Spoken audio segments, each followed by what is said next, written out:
Hi guys and welcome to Kotov Fix channel. Today we will learn how to quickly and easily figure out why your pump or float switch are not working and why there is water in the bilge.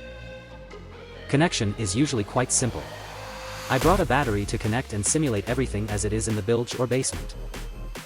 When the water level rises, the float switch rises with it and turns on the pump. And the pump starts pumping water overboard. Let's get started. The first thing you should do is to check if the pump is hot or warm. If it is hot and you feel a vibration in the pump, disconnect these parts and see if something is blocking the impeller. If there is some dirt there, the pump will jam. The second thing to check is that your float switch is up until it clicks.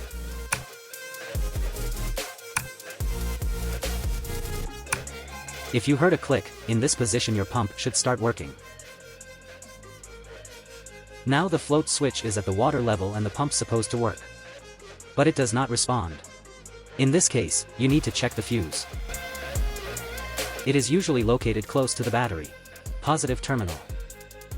It will be like this. Or like this. You should unscrew to get to the fuse and check it with multimeter. How to check the fuses you can see in my previous video. The second type of fuse, you should open it and also check with multimeter. As you can see, the fuse has burnt. Always check how many amps the pump consumes. Here we have 7.5. Let's make sure it's really burnt. It's dead. Read the description on the pump. 12 volts and 15.5 amps. And 13.6 volts and 20 amps. Let's take another fuse. In my case, the maximum current carrying capacity is 25 amps. It is advisable to install the fuse that is as close as possible to your 20 amps. I do not have 20, that's why I take 25. But under no circumstances use 30 amp fuse and above. Also a 15 amp fuse will burn out immediately. So, if you have exactly the same pump, I recommend installing a 20 amp fuse. Put it back to the fuse box.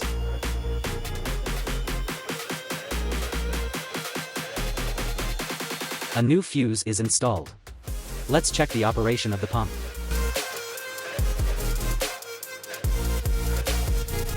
The water level has risen and the pump has started working. Based on my experience, I can say that you also need to check the connection. Never use insulating tape in places where there is water. Use heat tubes. It will be safer and protect your metal from corrosion and rust. In 80% of cases, when the pump or floating switch is not working, it's a wiring problem. So now we have to check all the connections. All connections under tape. Second connection. Battery contacts.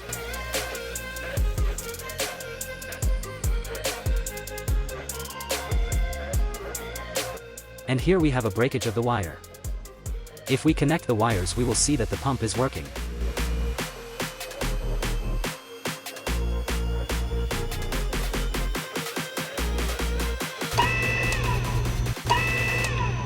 This connection was previously in insulating tape. Salt water got there and metal corrosion began. As a result, contact was lost. We bite off the wires and strip them.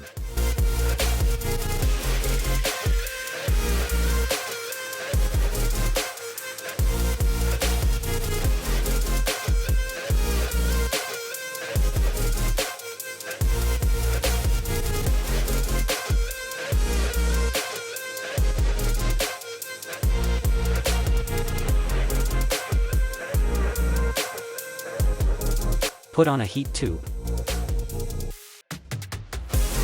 Twist the ends of the wires.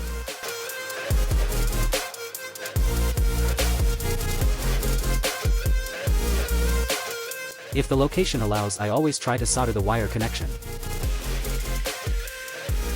Put some solder on the soldering tip.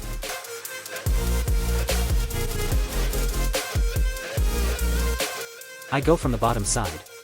Heat the wire. And slowly wrap everything in solder.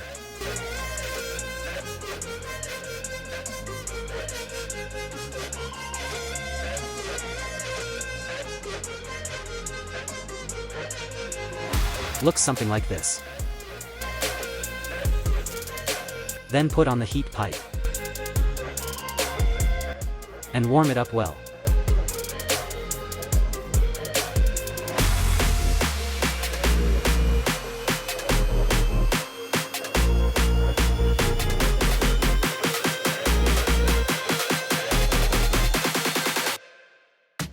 Now water will not get into our connection, because this heat tube with glue which made our connection hermetic and it can stay in the water.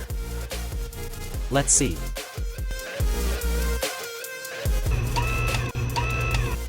Now I want to show you how to check the pump and float switch separately. If everything is fine with the wiring, the fuses are fine too, but you understand that something from these two devices does not work, do the following. We bite out the float switch wires.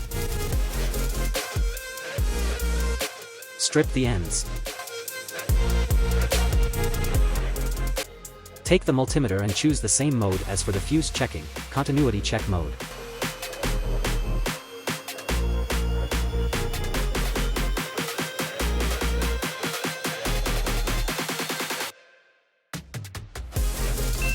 The presence of a sound signal indicates that everything is fine with the contact. Wires that come out of the float switch we connected to the multimeter probes. One wire to one probe and the other one to another probe. We bite out the pump wires. Strip the ends. Each wire is marked brown, positive, and black, negative. Make sure the pump is 12 volts. Find the negative on the battery, touch it with the negative wire. And touch positive with a positive wire. Now you know how to check your pump. Float switch. Fuses. How to choose the right fuse for the pump. And how to make a quality connection that can be underwater. It was Kotov Fix channel. If my video was interesting, don't forget to like and subscribe. See you.